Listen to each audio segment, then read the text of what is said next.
Hello and welcome to Crucible of Words for more dedicated legacy action. I'm recording this in that weird little window between when I recorded stuff for the early access of Modern Horizons 3 and it actually coming live, which will be tomorrow. So we've got one deck in us where we're still playing the old format. So what else to play than my beloved green-black Turbodepths? This is a list that a player called Darkdepths Aniki managed a trophy with in a league, and it's very similar to the sort of the stock list, so I thought I'd give it a whirl. So what is the Darkdepths combo? So this is a land that comes in with 10 counters on. When it's got no counters, you get a 20/20 flying indestructible. Hexmage removes all the counters. Thespian stage becomes a copy that has no counters, thus giving you a 20/20. That's how we win the game. That's our only real win condition. We have 8 tutors to make that happen, between Sylvan Scrying and crop rotation. We've got fast mana to power that out, like Elvish Spirit Guide and Lotus Petal. We've got hand disruption to make sure it's good enough to get through in the form of Thoughtseize and Duress. We've also got some ways of stopping things like Wasteland or Karakas via Pithing Needle and stopping removal using Not of This World. There's a few silver bullets in the land, so we've got some Bojuka Bog, some Boseiju that we can find with the Sylvan Scrying, a Ghost Quarter, and a Sejiri Steppe. We are a basic land, fetch land, and dual land mana base. So we've got Verdant Catacombs here that can go and find us our swamp, our forest, or either of our bayous. This means that we're a lot better versus Blood Moon out of the sideboard because we get to be able to cast our spells more easily. Speaking of the sideboard, what do we have? We have a one of Karakas that was in their list. I'm not particularly big on Karakas, but we're going to play the list as is. It's nice to showcase someone, especially if they've got Darkdepths in their MTGO handle. That's my sort of person. We've got a couple of Collector Ouphes for the Null Rod effect. I usually like having more of these, but we'll see how we do with just 2 today. A couple of Sylvan Safekeeper. This is for the slow, controlling matchups with lots of white removal. A couple of Abrupt Decays, which hit Blood Moon, Opposition Agent, Makes the Moon, and Staring Bridge, that sort of thing. I usually like having more of these as well. We've got a couple of Force of Vigor. This is a nice, flexible tool that can hit all sorts of things. I do quite like Force of Vigor because it flexes into being an offensive tool as well as just getting rid of one problem piece. You can like take out a lot of your opponent's stuff that's going to be beating you down and give yourself so much more time with this. We've got a couple of Dismember. This is a nice way of killing Mages of the Moon underneath a Blood Moon if we don't have access to any green mana at the time. For, you know, things like the Abrupt Decay, if we don't have green and black, we can just fire off a Dismember. And we've got 4 Leyline on the Void because there's a lot of graveyard stuff in the format at the moment. Like the blue-black Rescaminator is by far the best deck in Legacy for now. So having some tools against that makes sense. And yeah, that's the list. Today I decided to make it all the nice, pretty old borders, which is what I have in paper as best as I could on Magic Online. Because why not? It's the last hurrah before the format changes dramatically with Modern Horizons 3. And we all live in the one green-blue birds world. I think that card looks very good. Anyway, remember to like and subscribe. That's a deck takeover. Let's make some 2020s. Alright, this is our opening hand. What does it do? Not a lot. We can't make a 2020 with this, so we're going to send this one back. This one can make a 2020, but it's kind of awkward because we're going to have to use this Spirit Guide into this Scrying, but then we can't then use the other Scrying unless we go and get a green source, so I think we can just mulligan a bit more. Now this is what we call a hand. So we have turn 1, Urborg, Thoughtseize, hit our opponent with it. Turn 2, play the Depths, cast a Hexmage, have a great time. So put this one back, then we just put back the Bayou. This way we have, if like for some reason our Hexmage gets counterspelled or whatever, we can then just do an uncounterable 20/20. Alright, this is why you mulligan with the deck. You have some very powerful draws. Our opponent is balling us. They've seen a Thoughtseize. That's good. I don't want them to see what we're all about, although I don't think it matters too much here. Our opponent might just be giving us a whole new grip of cards here. Dark Ritual, or they might just be killing us turn 1. Wishclaw Talisman. Vampire Hexmage interacts with Wishclaw Talisman in a nice way. Right, so we're going to have some draws here. Like, I want to Thoughtseize, but our opponent does have Wishclaw Talisman, and chances are we're just going to see a brand new 7-card hand next turn. Does that mean we're supposed to play out the Hexmage here? Or we still... I think we still have to be doing this plan and Thoughtseizing our opponent. We could play out the Hexmage and strip the counters off this. Okay, Phone Tutor is a pretty easy one to take there. Alright, this is the sort of matchup where I would like more Null Rod effects than what we have access to. Alright, so they drew a Mox Opal for turn. Okay, so this is going to be a Beseech the Mirror then. That's what this is suggesting to me, and we're probably going to lose the game this turn. Oh, it's an Ad Nauseam. Oh, wow. Okay. I thought it was just going to be Beseech into Gaia's Will, replay everything. But no, this should get there right. They've got the Lotus Petals for starting mana. Got the Chrome Moxes. How many LEDs? Got one LED. And the Mox Opal here. That should be enough to win the game. I'm not going to make my opponent play that out. Okay. Let's reset the way this looks. Okay, so this is a matchup where the Collector Ouphes are going to be good. Now, the Leyline of the Void doesn't look like it's going to be that good in this matchup, because our opponent showed us like ad nauseum line, whereas I think a Gaia's Will line was deterministic there. So they probably weren't doing graveyard stuff in their deck, at least not as much as you would expect. But we don't need these Not of This Worlds in this matchup, so those can go. And I doubt we need the Sejiri Steppe either. So that gives us a few slots to play with if we want them here. Force of Vigor can certainly jam them up mid-combo in an annoying way, and I'm all for being annoying to my opponent. Do we want something like an Abrupt Decay here? So if they play out like a naked Witchclaw Talisman, we can then get rid of that. I think that's okay. I don't think I want the Leylines here. Our opponent doesn't seem to be that particular flavour of Storm deck, because you would definitely just go for the guaranteed line, I think, there. Okay, we're going to try it like this. Kind of like an old mono-black Saga sort of list. This hand does not do anything, so we have no lands. What about this one? Nope, this isn't the one either. I wouldn't mind a turn 1 Collector Ouphe. I'd keep that and nothing else. Okay, we can keep this, I think. Get rid of one of the stages. And what are we getting rid of here? Is it a Duress, or are we valuing our own combo more highly? And we definitely want to get the Duress off. I think we're going to keep both Duresses because we have so many pieces that we can find. We need to keep our green source. But I don't want to get smashed up by my opponent super early. And this is a tough call. I think I'm going to get rid of the Scrying and take a slightly more defensive posture here. Let's have a look. Well, that's a very difficult hand to interact with, isn't it? So we'll take an Infernal Tutor with the aim of taking an Infernal Tutor next turn. So we're probably going to see Swamp. And they're going to play out the Lion's Eye Diamonds because we've shown them that we're a discard deck. And then we can take that last Infernal Tutor. So I'm very glad that I went for the defensive line here. Okay, we drew another one. A little bit less glad about it now, but we can pick apart our opponent's hand twice if we need to. And we do need to. Right, so our opponent is living off the top here, but so are we. We have draws that do just win us the game. Alright, so we know our opponent drew a Lotus Petal. Boom. There's a Dark Depths. Alright. We tied it up there. Now we're on the draw. I'm not feeling quite so good about this one. But the Pithing Needles for Wishclaw Talisman is useful, so we want those in there. It may look a bit funny that we have these Lotus Petals alongside a Collector Ouphe, but if this helps us power out a turn 1 Collector Ouphe, that's really good.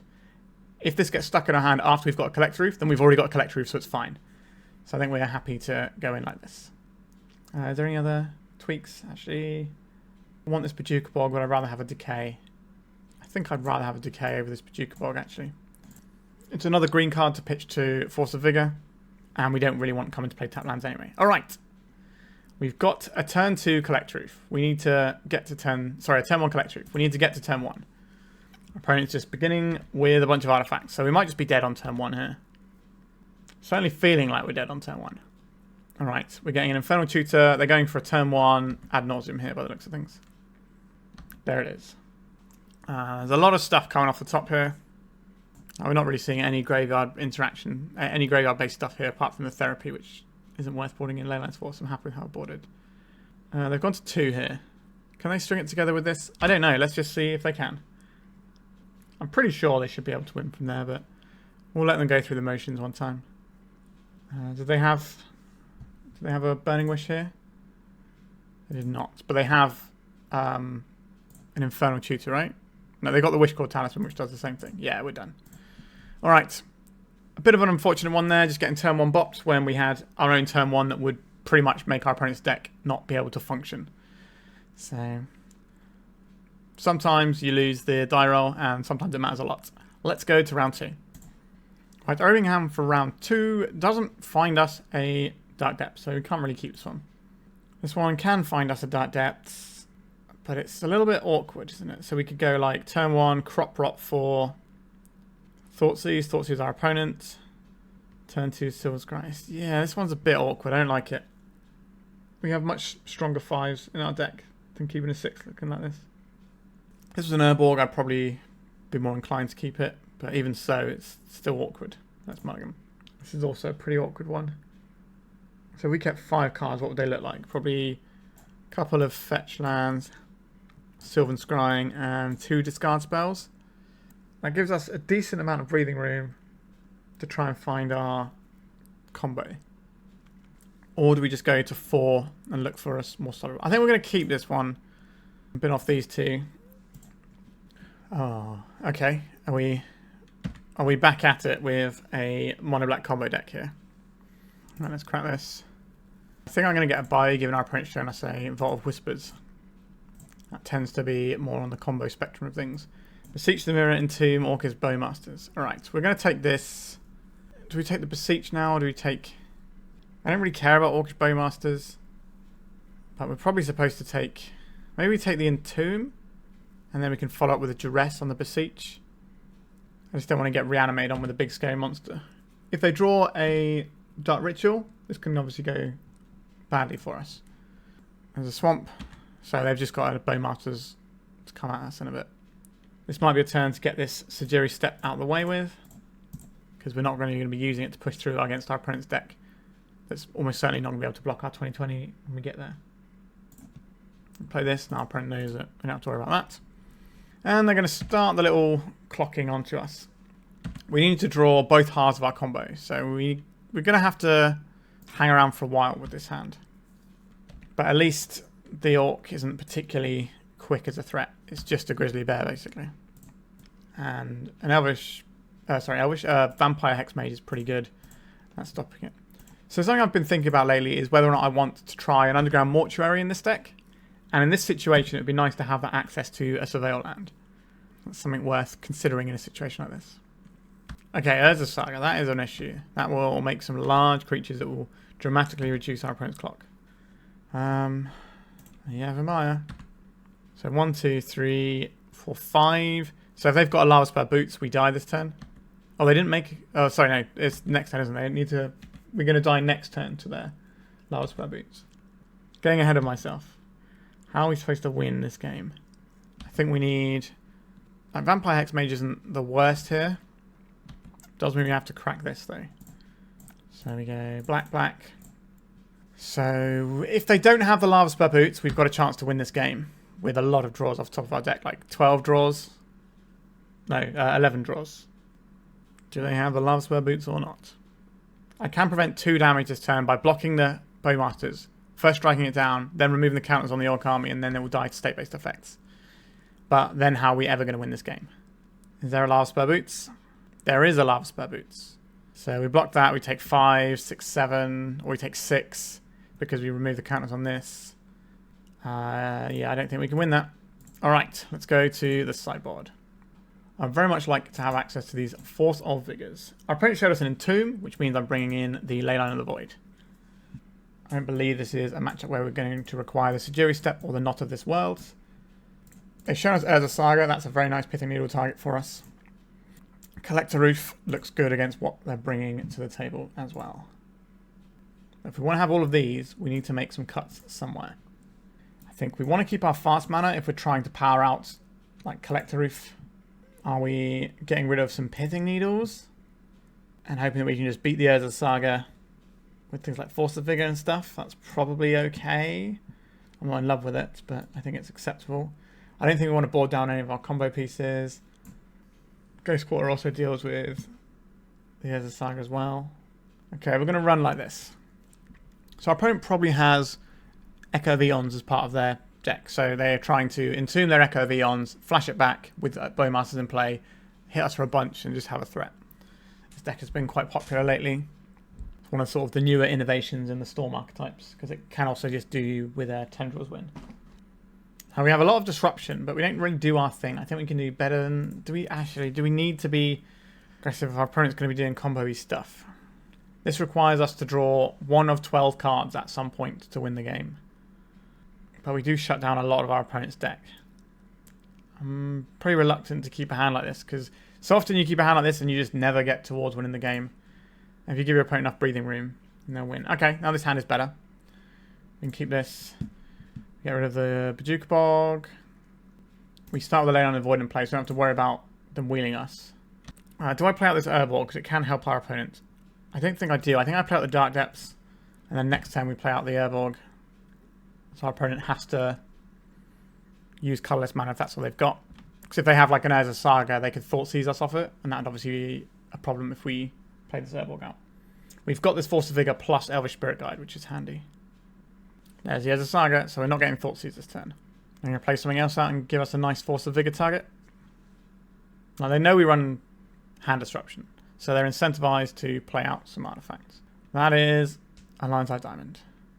That is a Lotus Petal. I think we snap this off now. Just take these both out. They get the 1 mana from the Saga, but we don't have to worry about a Saga. But the Lion's Eye Diamond is not something they get the mana from, which is likely to be important for them. This could just be like an Infernal Tutor to help them out down the line. A Mox Opal, so we've also denied the Metalcraft by hitting that. Okay, we haven't denied the Metalcraft. They can blow up our Leyline the Void here. Annoyingly, this gains them 2 life, which is a whole turn on the clock, given what we're trying to accomplish here. So it felt like our opponent was trying to do all this, blow this up, and then do an Echo of Eons. That's the impression I'm getting. And by us hitting the Lion's Eye Diamond, we stop that as a potential play. Oh no, it doesn't go to the graveyard actually, does it? Because of the Leyline. It has to die, and it doesn't die. It goes into exile. So they don't get to gain 2 life. That is huge. Let's play your friend of mine, Vampire Hexmage. Vault of Whispers from our opponent. So they do have blue mana if they've got some sort of Echoing Truth. We didn't see any blue from them before. Okay, they just scooped it up there. We want to make sure that we're going for it. Okay, I like how we sideboarded. I think we're just going to go right back in. So this gives us a turn 2 Collector Ouphe, but with no hand disruption. We do also have a route to winning the game. I think we have to just keep the 2 turns though for our opponent's deck is so many turns. If we had a Thoughtseize, I would keep this, but I don't think we can keep this. Doing nothing on turn 1 against the combo deck just doesn't feel like it's going to do enough for us. So this hand does have the Thoughtseize. We only have half of our combo in the crop rotation. It can easily be taken from us. I think we can do better. This is a very defensive hand. Alright, let's try not to lose the game. I don't really like playing like this, but this is the hand we've been presented with. So we're not going to get wheeled early on. We're going to have 2 looks at our opponent's hand. And we're just a Dark Depths away from winning the game. We can also draw any green source into crop rotation or Sylvan Scrying. So we've got a decent selection of draws in our deck. But we're not, in theory, going to lose to our opponent in the immediate future. So rather than mulliganing to a hand that can maybe win on turn 3, we've kind of taken a slower hand that means we're not going to lose by turn 3, if that makes sense. Agadeem the Undercrypt. Alright, they're shocking us in for 3 life. Or bolting in, I suppose, if you want to be more accurate. Alright, here comes a selection of things into play for our opponent. So they've got 2 artifacts now. They're 1 away from Metalcraft. Okay, they got the Metalcraft. They're going to have 2 cards in hand after this Chrome Mox resolves, unless they're just putting it in naked for Beseech purposes. That's Bowmasters, I think. It is. And they've got the Haywire Might again. Okay. So, Entomb is something I am expecting our opponent to have access to here. Feels like that's what our opponent hand does. It's pretty annoying they had that one-of thing both times. Yep, so here's the Entomb. Our Thoughtseize does nothing. And then we're going to get a new Grip of 7. Our opponent doesn't have like a guaranteed way to win the game off these 7 cards. And we will be refreshing our hand. But this is a little bit of an awkward one for us. They're going to have to spend a decent chunk of their mana here. So we're left with 2 mana after the wheel. It's certainly well within the realms of possibility they can win this turn. Okay, our hand is pretty bad. It doesn't do anything. And there's a Saga. Is that just as a mana source, or are they trying to settle in for a slightly longer game? Lava Spur Boots. Okay, maybe it's going to be a slightly longer game, which isn't the worst for us. A Duress. I suppose step 1 is to fire this off at our opponent. I think that's better than... Oh, wow. A couple of Lion's Eye Diamonds, you say. I guess we take one of them away from our opponent. Oh, the guy as well as a dead draw. Yikes. So, I think the correct play here is to play out this Thespian stage. And then to duress our opponent again. This means that they're creatures are going to be slightly smaller. If we take out the Chromox, that actually reduces their overall mana. I guess they can crack the LED, but we take the Chromox here because that shrinks their construct. The other option we had available to us was just to play a green source and Boseiju, but that puts us even further away from making a 2020, which we're going to need in the very near future. Possibly next turn. Right, there's the lines I down we knew about. So they can make a token, give it the boots, and this is a lot of damage. I don't think we get to beat this. This is 8, this is 9 damage, so this is 1 more damage than we need it to be for us to survive. Actually, that's not true. Is that true? No, because the next construct's going to be bigger anyway. They're both going to be larger. Alright. Force of Vigor doesn't do it because we've got no green cards. Yeah, he's getting wheeled into 7 lands. It's a little bit awkward. And there's a Hexmage. That can block, but it can't save us. We can Boseiju. If they make a guy, they're both. There's going to be a 9/9 and a 10/10. Well, a 9 and a 10 power creature. So if we kill the 10 power creature, the 9/1 drops to 8. But if the Urza Saga makes them, finds them any artifact, which is 100% going to happen because of their deck, that means it's going to be exactly lethal and we're dead. Yep, got bopped twice by the old mono black combo there. Let's go to round 3 and see if we can pick it up. Okay, what does this hand do for us? We can fetch a Bayou to allow us to Thoughtseize, then also have access to Sylvan Scrying, or we could fetch a Swamp so that we can't get wastelanded, and then we can Thoughtseize, and then we can work out what we're doing with our Pithing Needle. On turn 2, use this Lotus Petal to Sylvan Scrying. So we'd what? Turn 1, discard our opponent. Turn 2, Sylvan Scrying. Turn 3, probably not even making the guy on turn 3. I think we probably have to mulligan for something a little bit more up-tempo. This is a weird one, isn't it? So we can float mana off of this, crop rotate it into Urborg. And we didn't get to cast a Sylvan Scrying without using the Lotus Petal. We could play the Lotus Petal, then cast Sylvan Scrying. That's using like our entire hand. We don't get to use our entire hand with this because we've mulliganed to 6. Therein lies the rub. I think we're going to go a little bit lower here. Okay, this hand needs 1 more mana. I guess we keep this and we're throwing some of these back. I'm not a massive lover of this one. Okay, our opponent's mulliganed to 4. We're just going to get comboed again. Against an opponent going this low, we're definitely putting our Lotus Petal into play. So we've got a little bit more resources to work with after we get wheeled. There is an argument to play the Dark Depths instead of the Thespian stage. But the Thespian stage allows us to cast more spells on our turn 2. So if we need green mana or whatever without having to crack this Lotus Petal, which is going to be a key part of us trying to get where we need to go. Play the stage and the Petal out in case we get like Echo of Eons and lose our hand. I'm not expecting this to be like a sort of plodding blue-white deck with prismatic endings to destroy our Lotus Petal here. Sandstone Needle. Alright, opponent. I see what you're about. A Bojuka Bog. I think given the nature of what our opponent's just done, we have to Thoughtseize them because they might be able to kill us next turn. This looks like the Mississippi River deck, which is a deck I am not a fan of. Tybalt's Trickery, Violent Outburst. So we can take the Violent Outburst here. And that stops them being able to combo for a little bit. I was kind of hoping for Throes of Chaos, because what we can do with Throes of Chaos is then exile it so they never get to retrace it. So if we draw a piece of fast mana next turn, we can win the game. I don't believe this Not of This World is going to help us a lot. If we get game 1 off of our opponent's deck, that might be really handy, because this is a very tricky matchup because they just don't interact. We basically just don't really interact with each other. And when they do their thing on turn 2 or 3, it just wins them the game. Alright, so there's the Sandstone Needle. Piece of fast mana. We've got 8 pieces. Or 7 now. Okay. We have a Thespian stage and a Dark Depths, but we do not have the mana to activate the Thespian stage. A Tinder Farm. Okay, so we now get to make a 20/20 as long as our opponent doesn't kill us next turn. Crop rotation that we can't cast, sure. Please don't do your thing. So they can cast Creative Technique on the mana they have here. They can cast one of their 6 drops if they've drawn one. Chances of them having something here are quite high. Mossfire Valley, 1 mystery card in hand. Is this a Violent Outburst? Nope, 5 mana.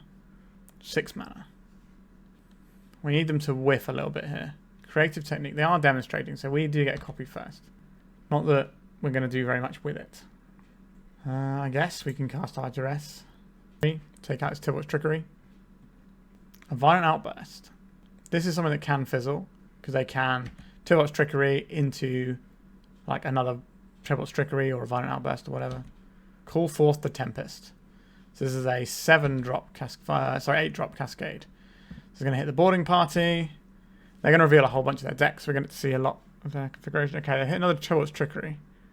That is what we need to happen here. We need them to fizzle on this Tybalt's Trickery. Okay. Emrakul, the Eon's Torn. Alright. So the Emrakul got milled in the Tybalt's Trickery thing. That's why the trigger's on the stack here. What do we name with our Pithing Needle? I don't think it matters. What's that dragon called? I can't remember the name of. Trumpeting Carnosaur, that's what I'm thinking of. Trumpeting Carnosaur. That has an activated ability in their deck. Not like it's going to matter here. They can't cast the Emrakul off their creative technique yet. Tybalt's Trickery. Can this fizzle into... Okay, another Call Forth the Tempest. So they're getting towards just like hitting all these Violent Outbursts. Yep, okay. I don't think they've got any more Tybalt's Trickeries left. They do not, and we get to see the whole deck. Okay, this Call Forth the Tempest can find a 6-drop. Found a creative technique. We need this to hit some less than exciting things. And we do have 20 points of toughness we get to stick in front of whatever our opponent attacks us with this turn. So if they don't hit well, if they just hit, you know, a few of these boarding party type cards, we can be all right. Another Call Forth the Tempest. Okay, they found their last creative technique there. They're demonstrating it as well. Oh no, I just decided not to demonstrate. Okay, so the Apex Devastator is well named here because it is going to devastate us. There's the Maelstrom Wanderer. So how big is this? 10, 6, and 7. So we're not dead yet. We can block 10. And we're going to take 12, 13, 14, 15, 16, 17, 18. Okay, we are dead now. Alright. You can probably imagine why I don't like this deck very much.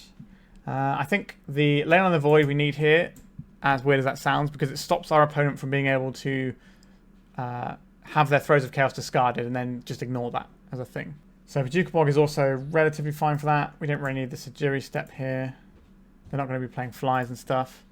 This only really names Trumpeting Carnosaur. I don't really want that. Our opponent might have some kind of interaction with our creature, like I've seen some lists that run some creature interaction on high on the curve, so like the big turtle. But I don't really think that's what they should be doing. But it's kind of free for us to play around it. I'm trying to think what we would want to name on with Pithing Needle. I think we'll just go in like this. This is a horrible matchup.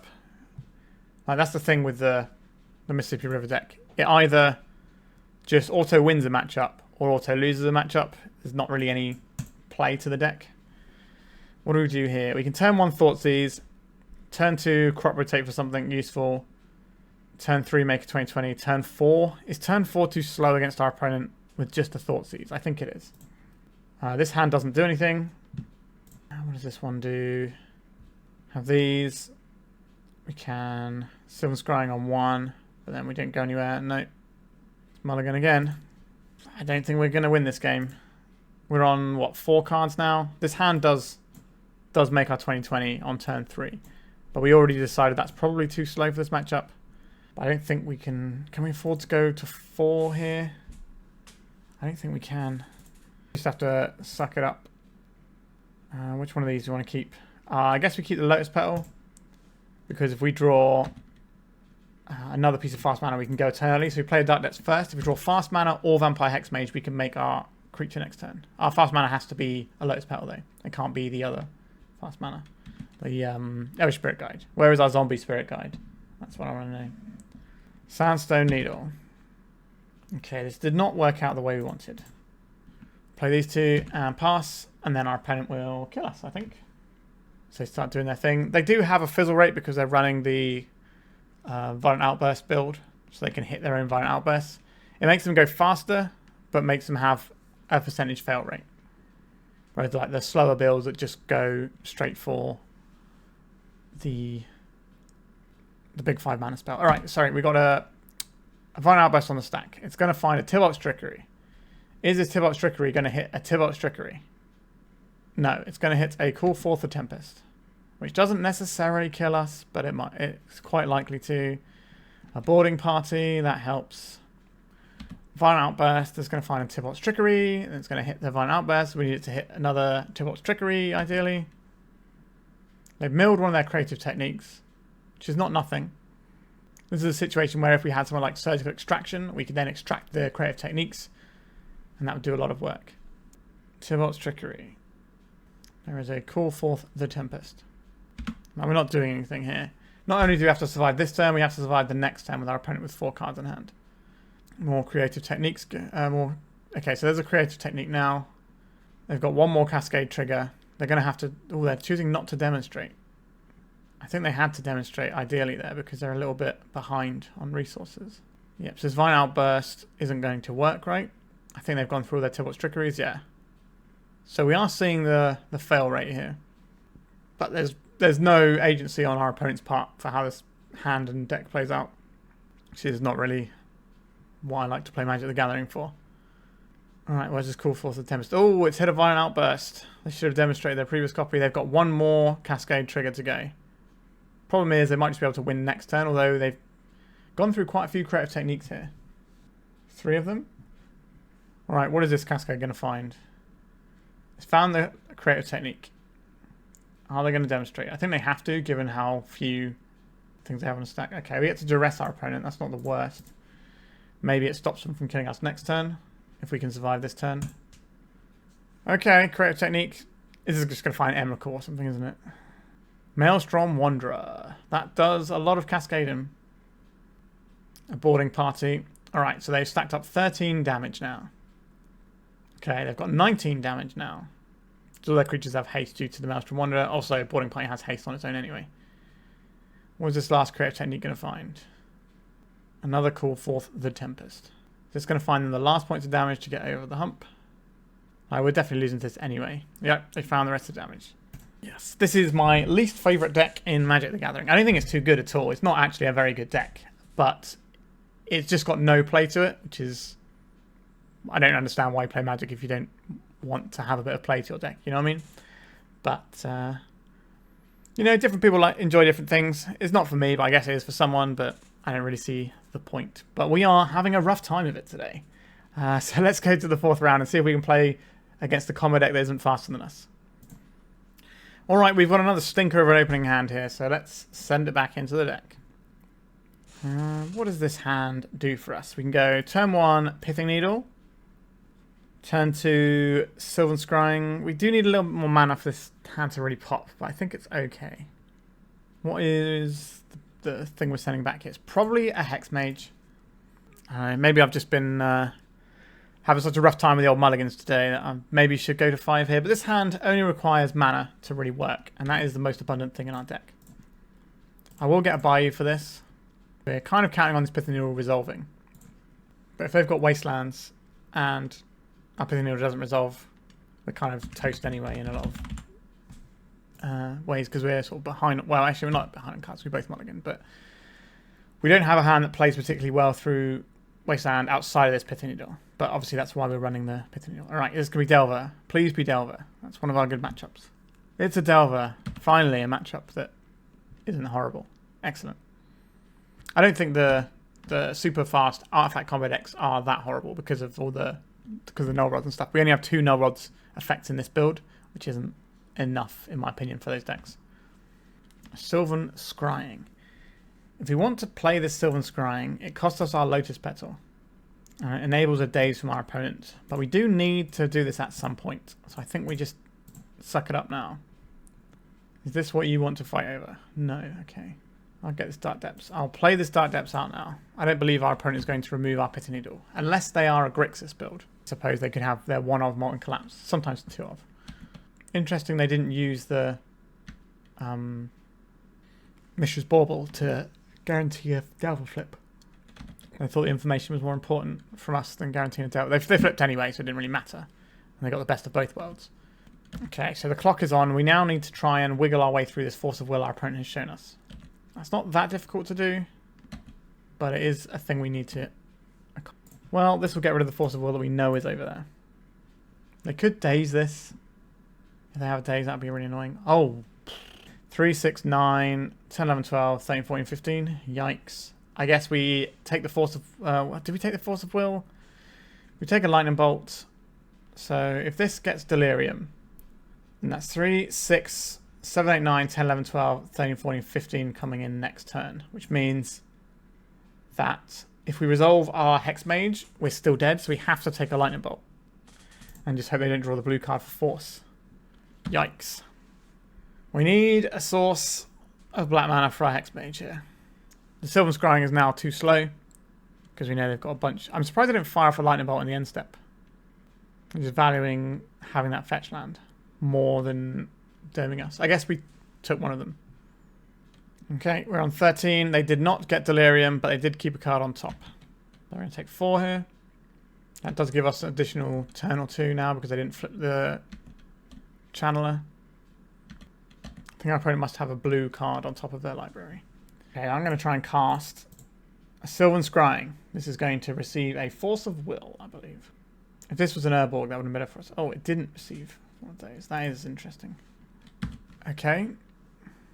We need this Channeler not to flip into a 3-3. If we take 4, we go to 5. But that's effectively 2.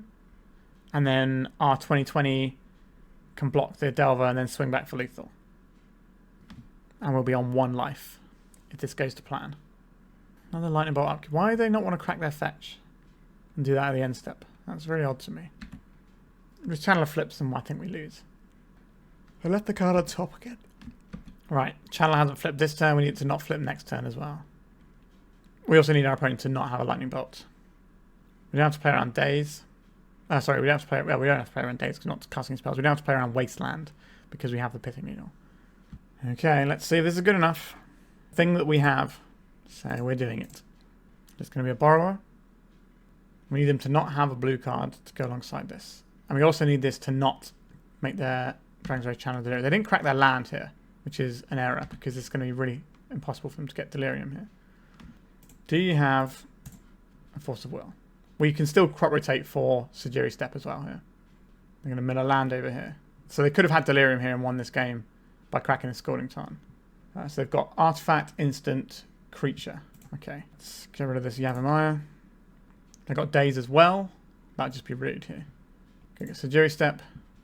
Target our Marit Lage. Give it Pro Blue. Go to block. We're on 1 life. Our opponent, if they'd have cracked this fetch land like I've been saying they should have done, they would have won this one. And now we get to win. Excellent. Okay, so a little bit of Delver action. Some people like to board in Leylines in this matchup. I'm personally not a fan of it because they'll just play a Delver and get you sometimes. Our deck is kind of pre-built to beat Delver. It's the most popular deck for the most part. Like Delver variants. Abrupt Decay and Dismember are potentially useful. So we didn't see other colours from our opponents. They might be running Blood Moon. If that's the case, having a couple of Abrupt Decays does not hurt. The Duress doesn't hit the thing. It hits the counter spells, but doesn't really hit the other things we're really trying to nail. Then we'll take out a Bojuka Bog here to fit one of these decays and probably take out one not of this world. And we'll run it like this. So the Duresses help us go through counter spells, but don't stop the Brazen Borrower, which is why there's always a push and pull between Duress and Inquisition of Kozilek in these decks. I tend to like a 2-1 split if I'm running 3 disguise spells on top of the Thoughtseize. Alright, no lands again. I'm sensing a theme. Let's mulligan. Hello, this is what we live for with this deck. I'm going to get rid of one of the Duresses.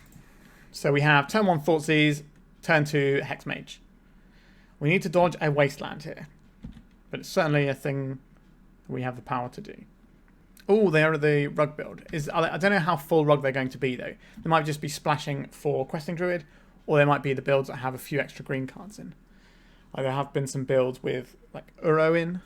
I'm not really convinced by those, but some people play them and do alright with them. I doubt our opponent is full Nimble Mongoosing it. Even though that's a thing that's very close to my heart. Okay. A Lotus Petal. I think we will play out the Lotus Petal because that allows us to play around days if we want to. Thoughtseize, no, we want to Thoughtseize our opponent here. they shuffle their library off the ponder, so they're not floating something they want on top. So this Lotus Petal also means that we get to Duress next turn before we play our creature. But I think it's still right to use the Thoughtseize first because it's the most flexible discard spell, and we want to just have a look at our opponent's hand and make the right call here. They got Daze. Are they going to melt down our Lotus Petal? That'd be a bit rude, wouldn't it? I don't really want to play around some of these things. Is the Pithing Needle going to go on Thespian stage, or is it going to go on Vampire Hexmage? That is an interesting... I think we're going to get rid of the... If we get rid of the Daze, they might not have another blue card for their Force. But I think we're just going to get rid of the Force here. I don't want to Duress right now. So Pithing Needle on Hexmage, then we have to work our way towards either one of those Abrupt Decays we boarded in, or the Thespian stage. But we have effectively 16 copies of Thespian stage in our deck, right? No, sorry, we have 12 copies of Thespian stage. We have 16 copies of things that go with Dark Depths, including Hexmage, due to our lovely tutor package. Our opponents played out their Polluted Delta, and now they are thinking a bit. So you can go and get a mountain and cast a Dragon's Race Channeler, and then Pithing Needle. That would probably be where I would aim if I was my opponent, but they might be considering whether or not they need to melt down and take out this Lotus Petal. A Delver of Secrets. So we've got full information of our opponent's hand. And we know what they have doesn't beat what we have. So that sounds pretty good, doesn't it? We need to dodge a Brazen Borrower off the top of our opponent's deck here. The Delver can flip and give them more time. But if we don't use this Petal now, we might be able to use it for green mana for Sylvan Scrying to go and get a Sejiri Steppe. Okay, so on our opponent's upkeep, we want to do this to dodge Wasteland. Let's see what they reveal off this Delver of Secrets as well. They didn't reveal anything. Does that mean they've got a Wasteland or a Brazen Borrower? Like, I think we're still going for it here. The Duress can't hit the Brazen Borrower anyway. So we need to dodge the 1 or 2 of Brazen Borrower being the top card of our opponent's library. But we know the top card of the library isn't an instant or sorcery. So it's not impossible. We have a Boseiju that we can fire off whenever we want, because we have the Lotus Petal, and Marit Lage reduces the activation cost of the Boseiju by 1. It's a nice little combo. Alright, so we are seeing a cracked Polluted Delta. Maybe our opponent... No, if it was a cantrip, they would have shown it to us. Okay.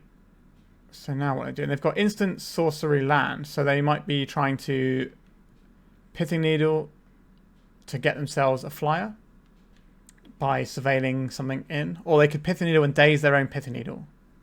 That's pretty reasonable. Oh, they have a Wasteland. That's what they drew. Okay, so here's the Pithing Needle. They're going to surveil first, and then maybe Wasteland. Sorry, maybe daze it if they need to put the artifact in their graveyard. Okay, so they could daze this and doing that so they can get the Delirium on the Channeler. So any piece of fast mana wins it for us. Because we need to play through this daze. Any piece of fast mana wins it for us. The Abrupt Decay also wins it for us. Oh, they've used the daze actually, right? So we have just won this game, right? We don't have to play around the daze. Yeah. They got 2 cards in hand. We need to not have another daze here. Let's cast Sylvan Scrying. Do you have another daze opponent? You do not. I get Sejiri Steppe. My creature pro red. And then bash you around the face with a massive creature. Alright, this is an absolute classic bread and butter matchup for Turbodepths. It's the sort of thing that we prey upon quite nicely. And you can kind of see why. Their threats are a lot slower than like the combo decks that can go underneath us. And we've got really good tools for working our way through it. Alright, let's go to the final round. See if we can get a 2-3 and get some pity points back. Okay, we are on the play. What does our hand do? We can Thespian stage, Sylvan Scrying. Like, it doesn't quite come together, this one. I think we can do a little bit better. Okay, I like this one. We have some protection via the crop rotation here. Am I inclined to get rid of here? Given the amount of lands, I think I'd rather just keep 4 lands and a crop rotation, even if that means that our Dark Depths, even if that means we have to like crop rotate away a Dark Depths. I just like to have that flexibility to use these cards. So this gives us a little bit of protection against Wasteland by having more copies of the cards we want. A basic island, is this going to be a blue-white control deck where we would have wanted that not of this world? Seems like it might be. We don't have any Surveil lands, so I'm not going to bother cracking this Verdant Catacombs. And Urborg. Okay. I will play out this Thespian stage. Let's see what sort of deck. Okay, are we looking at Bant? Bant Beanstalk. This is not going to be a great matchup. If they've got Solitudes as well, it's going to be really tough. A Boseiju. I don't think we're about that. I'll play a Darkness out now in case I have a Wasteland. This also makes them fear potential fast mana, and we'll see how they play into fast mana. So that gives us some information about how our opponent knows our deck, as well as their playstyle. If they leave open white mana in case we have fast mana, then we kind of get an indication. They know how this matchup goes a bit. If they leave open all their mana, then that's annoying too. I would like to get a forest here, I believe. A Lotus Petal. Okay, so we can play an Urborg and we can play a Lotus Petal. So now our opponent can't tap off of mana. We also have the ability to crop rotate for a Sejiri Steppe. The issue with that is that our opponent gets to counterspell, and we haven't given them any counter magic targets yet.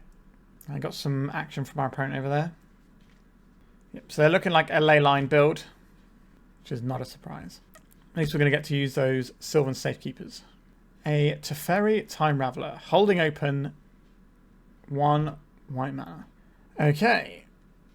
So we're supposed to just try and find the discard here. An Elvish Spirit Guide.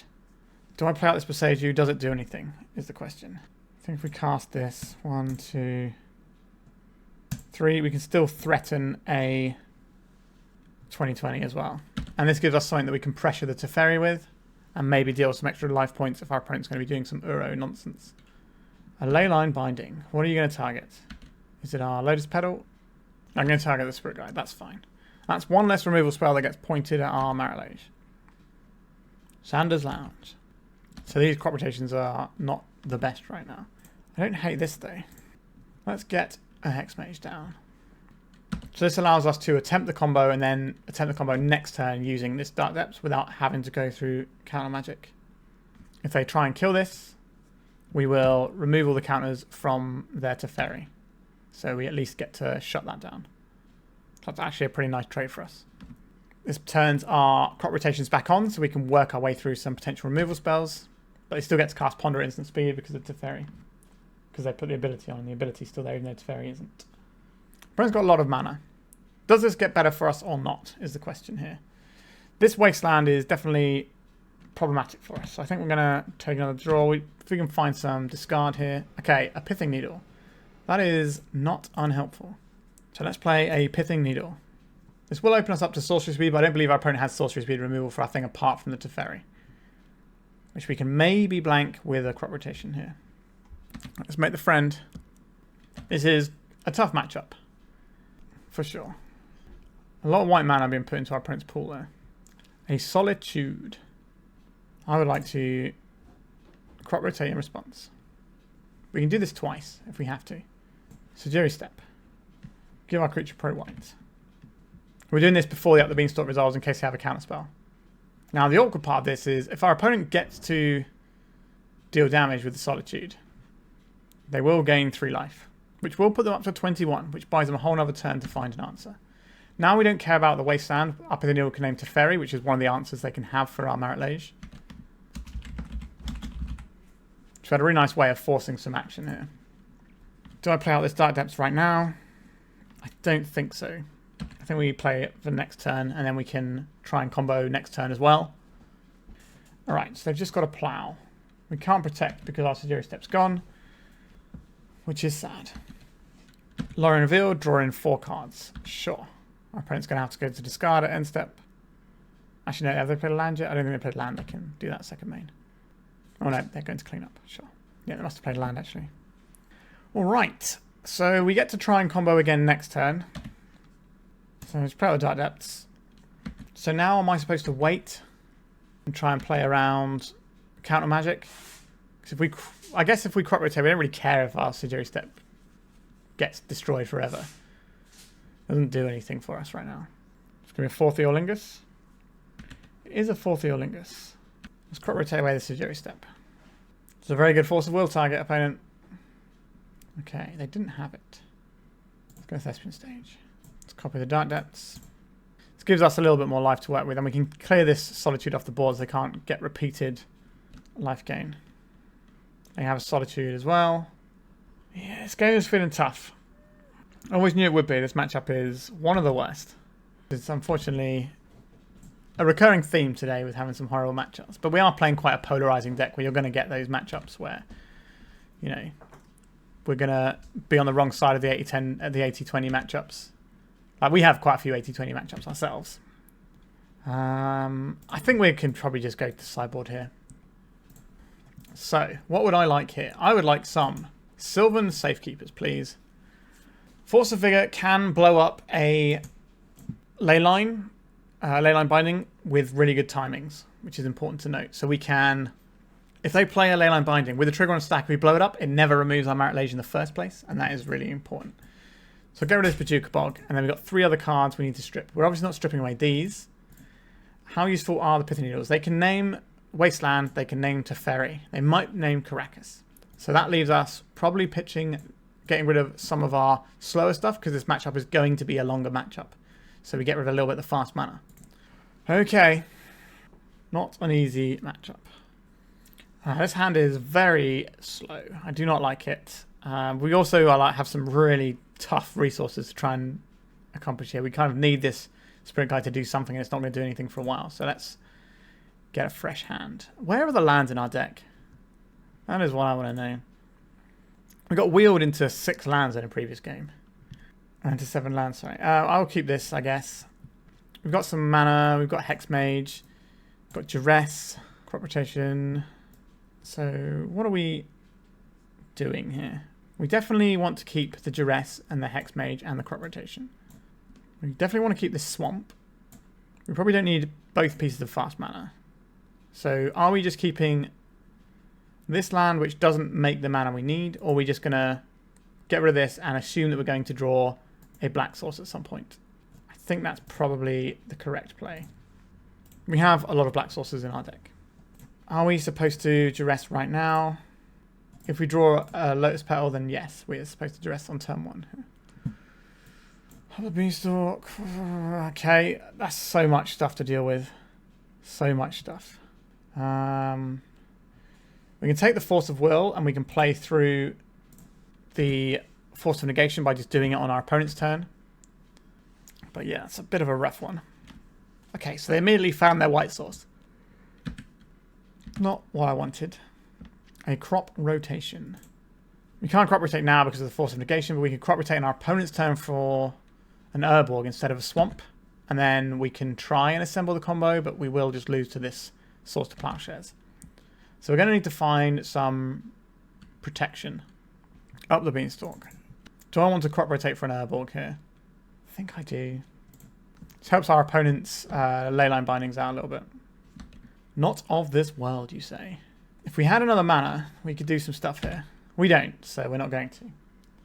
But we have Not of this world, which means if our opponent tries to break up our combo on their turn, then they don't have access to the Force of Negations, and that's a pretty big deal. A Thespian's Stage, you say. I think I am okay to cast this Vampire Hexmage. If they plow it, that's 1 less plow. Okay, they're going for the plow. Now we have the combo set up with the lands in play, provided we can resolve them. But we do need to get around this Source of Plowshares in our opponent's hand. A good draw would be something like a Sylvan Safekeeper. That would do some amount of work for us here. Right, our opponent definitely has more removal if they fire that piece of removal off. Teferi Time Raveler is a real pain, because now it means all their Force of Negations are a thing we don't get to play around. Urborg. Yikes. We could Crop Rotate right now to try and get these 2 Force of Negations out of our opponent's hand. Is that what I'm willing to do? Because we have the Urborg to back it up. I don't think we are willing to do that, but that is an option. Yeah. Our opponent is kind of running rings around us right now. Alright, they want the Force of Will. Sure. Interesting they went for the Force rather than the Swords, when we can make an uncounterable 2020 in theory. Yep, Teferi is ticking up. Let's move this box so you can see this lovely Teferi that is ruining our day. A Verdant Catacombs. Again, a nice time where having the Surveil land would be really nice about now. Brainstorm from our opponent. We don't really know what cards our opponent has in hand, but the answer is probably all of them, right? They're going to have so many tools for us to work through. Sure, a Beanstalk, why not? Why wouldn't you want a Beanstalk in play? And another Brainstorm, why not? Yeah, our opponent just has all of the resources here. We're going to need some pretty good draws to get ourselves out of this one. I'm going to turn my Thespian stage into a forest end step here. It's just another green source. It's also a basic land, which can be relevant. The Dark Depths. So we have an uncountable 2020. That is not nothing. If our opponent tries to remove it on our turn, that gives us something at least. Alright, plus on the Teferi. Is this getting any better for us when our opponent's got Teferi in play, up the Beanstalk, and all this sort of jazz? I don't think it is. I think it means we're going to probably be gaining some life in the near future. It might not be a Source of Plowshares, it might be the Leyline Binding. Hopefully they fight on their turn, on our turn. So they have Force of Negations up. Not that we get to do anything anyway, because the Teferi actually. I guess we're gaining some life, and they now have a win condition. I like Solitude as the 5-drop slot in these Beanstalk decks way more than Triumph of St. Catherine. I think Solitude is just a much better card than Triumph. It does multiple things. It has that flexibility. And when your win conditions are removal, that is a great place to be. Okay, we have a Thespian stage again. It's got to whittle us down with some life here. If they cast something like a 4th Eorlingus, we can just scoop this up and move on with our lives. I think our percentage chance of winning this game are maybe 10%. Let's just look at this nice forest art I have. Okay. At least we got all the nice old bordered cards to play with today. So whilst we're getting absolutely annihilated by people, we have something pretty to look at. Alright. Solitude is in. They've got a Wasteland hanging around. Teferi ticking up.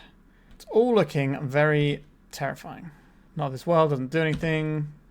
Just hurry up and play a 4th Eorlingus and put this game to bed, please, opponent. If this was in paper, I'd probably just say, look, just show me your hand. If it's really good, I'm just going to scoop. Force of Vigor. Doesn't do an awful lot here. It's not worth hitting a Beanstalk. We need a Hexmage to get rid of the Teferi, but we know our opponent has a Force of Will. Okay, they've got the red source. Is this going to be the 4th Eorlingus so we can finally scoop it up? I hope so. Or are they going to cast it in our turn so they can just keep all their mana up due to the power of Teferi? A Dark Depths. Well, we can make a 2020. It only has to connect twice through a Teferi. Unlikely.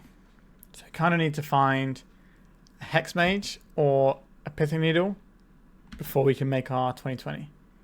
Also, we have the Wasteland on our opponent's side of the board that we need to consider. And every turn that goes by, our opponent gains more life. I think we can just skip this one up, to be honest.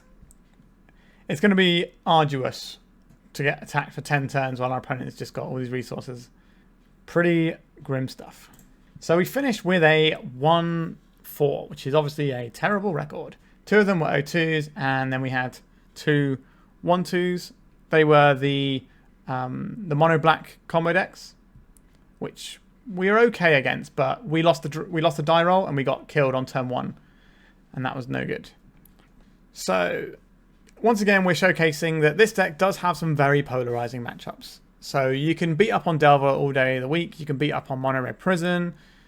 You're pretty good into like Blue Black Rescaminator. But when you come against these like white, green, blue control decks, you're going to have a really rough time. And the combo decks can certainly go underneath you, which is why I like to have 4 null rod effects rather than just 2 here. So what I would consider changing, like this isn't my list. This is the Dark Depths Aniki, but it's quite close to what I play. Like the main deck is pretty much where I'm at now. I think I'm like -1 Duress, +1 Inquisition is roughly where I'm at, I think, in comparison to what we've got here. But then sideboard wise, I like more Abrupt Decays. I like more Collector Ouphe style effects, so I tend to run a 2-2 split with null rods because that just really helps in those matchups, and it gives you something to mulligan towards. And with all your fast mana, you're quite reliable at making a turn 1 thing that just stops them, and that's really handy. I don't mind this Force of Vigor. I don't mind the Dismember. I dislike the Karakas greatly and think that the Karakas... If you want to just improve this deck straight away, turn this into a null rod. And I think you automatically make this deck a lot better. Just having the third one, in terms of percentages of draws, makes quite a big difference.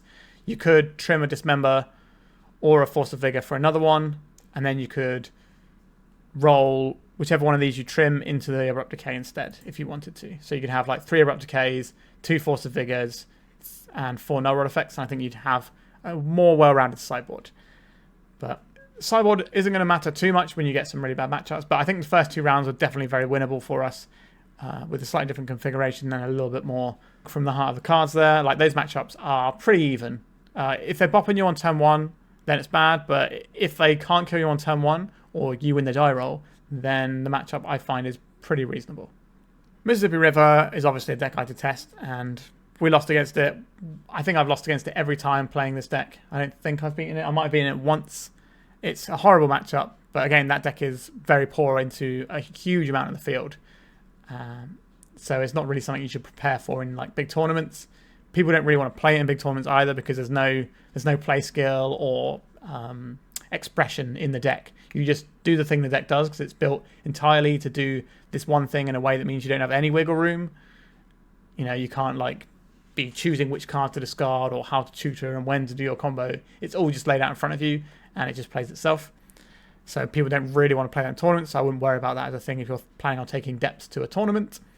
And obviously the white control decks are kind of ebbing and flowing because people are playing them because white removal is good against Rescalinator because it means you've just got cards in your deck that you can draw and just deal with their big monster they put loads of resources into. So I do quite like the spot that the blue-white control decks are in, which is a sad time for us, I suppose. But this is the last day where the format looks like it does now, because we're about to get Modern Horizons 3, which goes live. From when I'm recording this, it goes live tomorrow. I've been sort of holding off a little bit in terms of when I'm doing my recording so I can make sure I get into Modern Horizons as soon as possible. But I had one window where I was just going to play a deck that is not going to be relevant by the time the video comes out, I suppose, because everyone's going to be playing with Modern Horizons cards throughout the week. But I hope you enjoyed a little bit of Turbodepths action still. Tomorrow on the channel, we're definitely going to have some Modern Horizons action, so keep your eyes peeled for that. Remember to like and subscribe so you don't miss any of it. And once again, thank you so much for watching, and goodbye. If you'd like to support me in the channel, please check out my Patreon. It has a free guide to budget Turbodepths, as well as 3 tiers of support. A low-cost one that enters you into my monthly raffle for a free donation deck on the channel, a mid-tier subscription that gives you access to my detailed Turbodepths guide that is updated every month, as well as regular articles, and lastly, the higher tier gives you all of the above, as well as a monthly donation deck for my channel. If you're interested in supporting the channel this way, please check out the link in the description.